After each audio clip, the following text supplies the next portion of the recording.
Yes. Okay, yes. Lance is the veteran that I'm bringing out now. Iunker.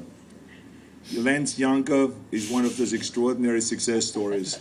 So he can tell you a little bit about what happened when we got in touch with him, the needs that he had and so on. So please welcome Lance Iunker.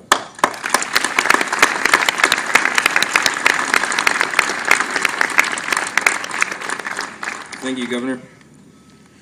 I'm honored to be here today in the presence of those who support the military and those who serve our country at home and abroad.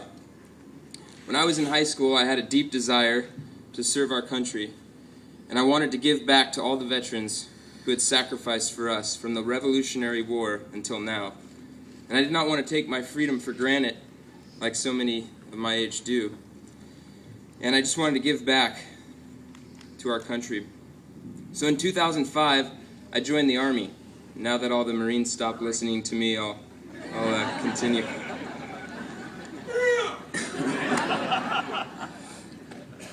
After I graduated high school in the summer of 2006, I headed to Fort Benning for infantry boot camp, and right after boot camp I went straight to airborne school, and 3 weeks later I was on a plane headed for Iraq in January 2007 with the 82nd Airborne Division. When I arrived, I was reassigned to a reconnaissance surveillance target acquisition unit. Our mission was to go after the most wanted high-value targets in and around Baghdad. Almost every night we were engaged with the enemy in firefights. It was during some of the most bloody months of the war. I witnessed fellow soldiers die and be severely wounded. I remember in the first month of being there, my good buddy had his hand blown off by an IED, and that was kind of my first taste of what the following months would be like. I remember one of my sergeants being shot through the head, and all the heroes that I served with running after him to pull him to safety. On September 10th, 2007, I was involved in an accident that should have ended my life. We were going after 17 high-value targets, and we had captured them, and on our way back to base, bringing them back, the driver of the truck I was riding in lost control of the vehicle. He went through a guardrail, and we fell off a 50-foot overpass. The truck landed upside down, and it killed 7 of my buddies, and injured 11, including myself. I shattered 3 vertebrae in my back, broke some bones in my chest. I had lung contusions and some broken bones in my face. This ear was actually completely removed, and thank goodness a plastic surgeon was visiting Baghdad. He was able to reattach my ear and use 70 staples to put my head back together. And I think I look better now after the plastic surgery. So, only by God's grace, I survived. I was flown to Germany, and about after a week of being there, I was stable enough to be sent back to the States. I was sent to Eisenhower Army Medical Center in Georgia, where I recovered for 10 months in an active-duty rehab facility. I had to learn how to walk again, and I had to wear a back brace for 4 months. It was a long road, and I was still far from home here in California. I didn't know if I would heal fully or if I would be able to make that transition back into civilian life. As we all know, there's tragedy in war. Some brave men and women do not come home. 7 of my brothers that I looked up to didn't come home. And 11 of us came home broken and disabled. And the few that made it home without a scratch, they're still scarred by war. We have all struggled transitioning back into civilian life. And 2 of our guys that made it back without a scratch have already committed suicide, and there was a death related to alcohol. I came back from war changed and different, but I still wanted to have a positive impact on my family, my friends, and the community that I live in. But I needed help. I know that in the past there has not been much help for returning veterans, if any at all.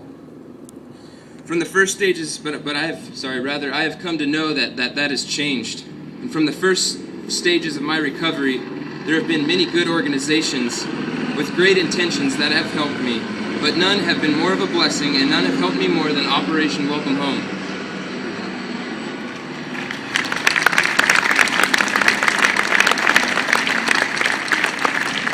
Recently I was at a point in my life where I did not have a job, and I felt alone in my situation.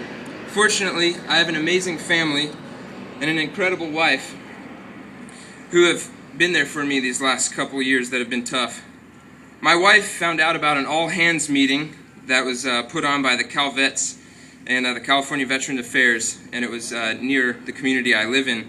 At first, I didn't want to go. I had been through so many briefings about, how the VA, all my benefits and everything like that, and I just felt there was no reason to go.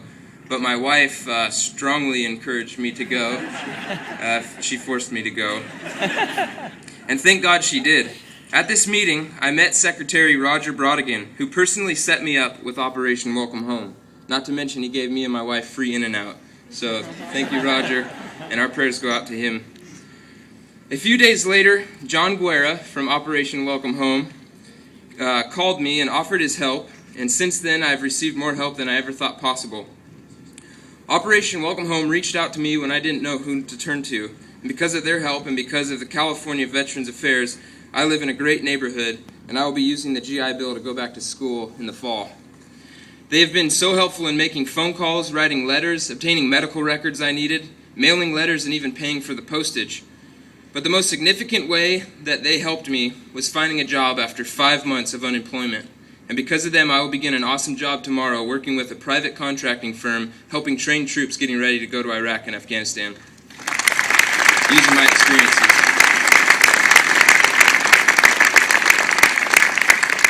I am so privileged to live in California where there are programs and people in our government that want to help us veterans. California is leading the way in serving veterans and being an example to all the other states. Operation Welcome Home is leading me towards helping me rebuild my life and the lives of others just like myself. We need to spread the word that veterans can be helped now as I have been helped. I'm excited to be here today and to share with you the good things that are happening in my life because of Operation Welcome Home. And I hope that all of us now know a returning veteran that we can tell about this program. And now I know there's a lot of competition between all the branches of the military, and I'm glad a fist fight hasn't broken out yet. But where are the Marines at? Is that all you got? Where's the Marines? What about the Navy? And the Air Force? What about the Coast Guard? And the National Guard? And the branch of the military I was privileged to serve with, the Army. There are so many talented people here who serve in significant and different ways from all the branches of the military. But there is one thing that we all have in common, and that is that we love our country, and that we serve and protect the best country in the world. God bless Operation Welcome Home, God bless California Veterans Affairs, and God bless the United States of America. Thank you very much.